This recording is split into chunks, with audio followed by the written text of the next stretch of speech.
1905 Sultan Muhammad Seman, putra Pangeran Antasari dari Kesultanan Banjar gugur oleh tentara Belanda.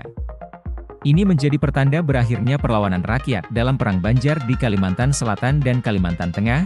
1916 kelahiran Raden Sudirman, Jenderal Besar Tentara Nasional Indonesia, TNI, Anumerta, perwira tinggi pada masa Revolusi Indonesia yang lahir di Purbalingga, Jawa Tengah. Sebagai Panglima Besar TNI, ia sosok yang dihormati oleh masyarakat karena ahli strategi perang dan ketaatannya pada Islam. Sebelumnya, Sudirman adalah seorang guru SD Muhammadiyah.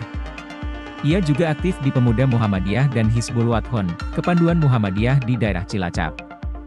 Pada tahun 1944, ia bergabung dengan Tentara Pembela Tanah Air, PETA, di Banyumas tapi ditangkap karena memberontak dan diasingkan ke Bogor.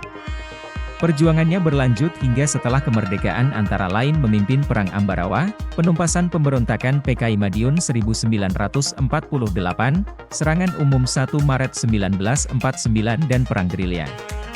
Meski ditandu dengan satu paru-paru. Wafat 1950. Pada 1964, ia ditetapkan sebagai pahlawan nasional.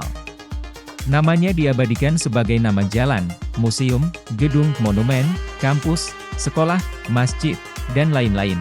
1942, tentara Jepang menduduki kota Balikpapan, Kalimantan Timur. Pengungsian besar-besaran dari penduduk kota Balikpapan pun terjadi. Penaklukan ini melibatkan pertempuran antara pasukan Jepang dan pasukan Belanda yang berusaha mempertahankan wilayah tersebut. Keberhasilan Jepang membawa dampak signifikan terhadap jalannya Perang Dunia Kedua di kawasan Asia Tenggara. 1949 Konferensi Asia di New Delhi, India, merekomendasikan Belanda untuk melepaskan tokoh India dan menarik pasukan Belanda dari Yogyakarta dan wilayah lain yang didudukinya sejak 19 Desember 1948. 1956 kelahiran Agus Dermawan Wintarto Martowardoyo, ekonom dan bankir Indonesia yang lahir di Amsterdam, Belanda.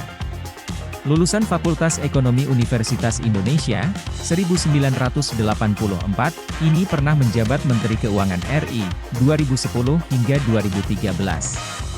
Gubernur Bank Indonesia, 2013 hingga 2018, dan Direktur Utama Bank Mandiri, Mei 2005, 19 Mei 2010, sejak 2023, Agus merangkap jabatan sebagai Komisaris Utama di GoTo, Gojek Tokopedia, dan PLN. Sebelumnya, ia menjabat sebagai Komisaris Utama Tokopedia, 2019 hingga 2021, dan Komisaris Utama BNI, 2020 hingga 2023. Ekonom lulusan Harvard Business School ini menerima sejumlah penghargaan, antara lain Governor of the Year se-Asia Pasifik Timur, dari Global Markets, 2017, Bintang Mahaputra Adi Pradana oleh Presiden Susilo Bambang Yudhoyono, 2014, dan Finance Minister of the Year 2012 di tingkat global dan Asia Pasifik.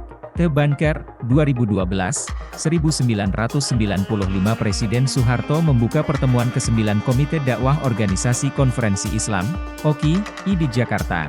Menyerukan para pendakwah untuk menampilkan wajah damai agama kepada dunia. 2014 kematian Sahal Mahfud, Ketua Majelis Ulama Indonesia, 2000 hingga 2014, dalam usia 76 tahun. Sebelumnya Kiai Sahal selama 10 tahun memimpin Majelis Ulama Indonesia, MUI, Provinsi Jawa Tengah dan juga menjabat sebagai Rais Aam Syuriah Pengurus Besar NU, 1999 hingga 2014. Sejak 1963, ia memimpin pesantren Maslakul Huda di Kajen, Pati, Jawa Tengah yang didirikan ayahnya, KH Mahfud Salam, pada 1910. Pada 2013, ia menjabat Rektor Institut Islam Nahdlatul Ulama, INISNU, di Jepara. 10 tahun sebelumnya, pada 2003, Kiai Sahal mendapat gelar doktor kehormatan dari UIN Syarif Hidayatullah Jakarta. Ia mewariskan setidaknya 10 karya kitab, yang seluruhnya berbahasa Arab seperti Tarika Al-Husyul, Ala Gayatil Wusyul, 1961, dan beberapa dalam bahasa Indonesia, antaranya, Nuansa Fikih Sosial, 1994, dan sebuah ensiklopedia yang ditulis bersama K.A. Mustafa Bisri Rembang, Ensiklopedi Ijma.